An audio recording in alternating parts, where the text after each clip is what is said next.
ভাই এবং বোনেরা, এক নম্বরে আমলটা করতে হলে আপনাদেরকে সর্বপ্রথম পবিত্রতা অর্জন করতে হবে এবং পবিত্র কাপড় পরিধান করতে হবে।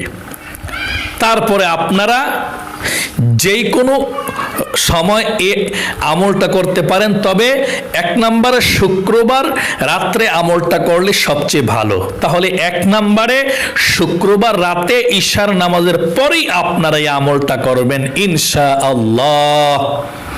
দুই নম্বরে আপনারা বসে যাবেন একটি পবিত্র জায়গায়, বসে গিয়ে একটি কলম দিয়ে 3টি কাগজের টুকরার মধ্যে আপনারা সূরা আলে ইমরানের ৭৩ নং আয়াতটাকে একটু লিখবেন।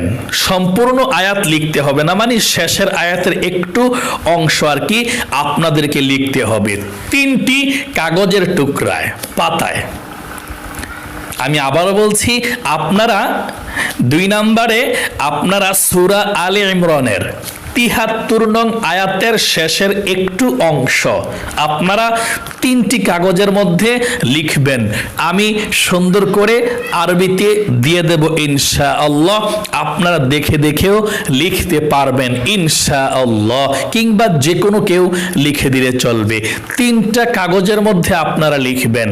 কি লিখবেন আমি একবার পাঠ করে শোনাচ্ছি, তাহলে আপনাদের সহজ হবে এবং প্রত্যেকটি অক্ষরের বিনিময়ে 10টি করে নেকিও পেয়ে যাবেন ইনশাআল্লাহ।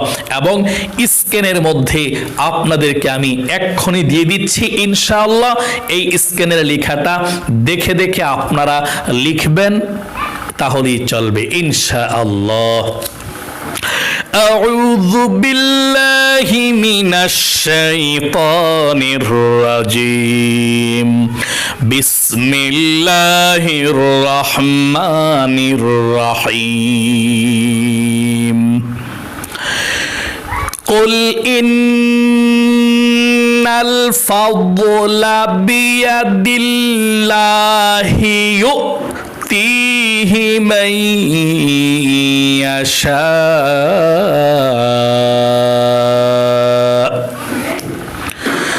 والله واسع عليم। আল্লাহু আকবার। আমি আবারও পাঠ করছি। قل إن الفضل بيد الله يؤتيه من يشاء والله واسع عليم। এই আয়াতের অংশটা আপনারা সুন্দর করে লিখবেন 3টি কাগজের টুকরার মধ্যে।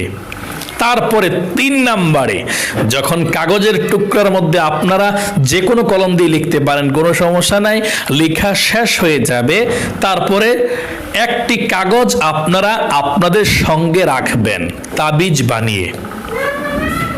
এই তাবিজ বানিয়ে আপনারা হাতের মধ্যে ডান হাতে দিতে পারেন কিংবা গলার মধ্যে দিতে পারেন, কোনো সমস্যা নেই ইনশাআল্লাহ। তাবিজ বানিয়ে সঙ্গে রাখবেন একটা, যে কোনো তাবিজের মধ্যে ঢুকিয়ে কাগজটাকে আপনারা সঙ্গে রাখবেন। 2 নম্বর কাগজের টুকরাটা আপনারা পানির মধ্যে গুলিয়ে, অর্থাৎ পানির মধ্যে ভিজিয়ে যে লেখাটা আছে লেখাটা গলে যাবে, এই কাগজটাও গলে যাবে।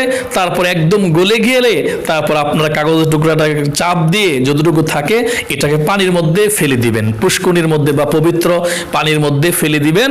তারপরে এই পানিটা যে আপনাদের গ্লাসের মধ্যে যে আপনি চুবিয়েছেন, গলিয়েছেন এই কাগজের টুকরাটাকে, এই পানিটা আপনারা 1 সপ্তাহ পর্যন্ত পান করবেন একটু একটু করে। তাহলে প্রিয় দিনী ভাই এবং বোনেরা, 2টা কাগজের টুকরার আমল শেষ হয়ে গেল।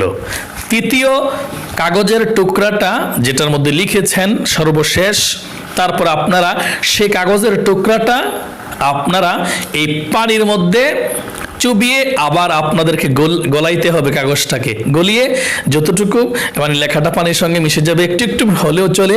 তারপর আপনারা এই কাগজের যে অবশিষ্ট থাকে চিপ দিয়ে পানি থেকে পুষ্করিণীর মধ্যে ভালো জায়গার মধ্যে ফেলে দিবেন, বা নদীর মধ্যে যেখানে পারেন সেখানে ফেলে দিবেন, যাতে মানুষ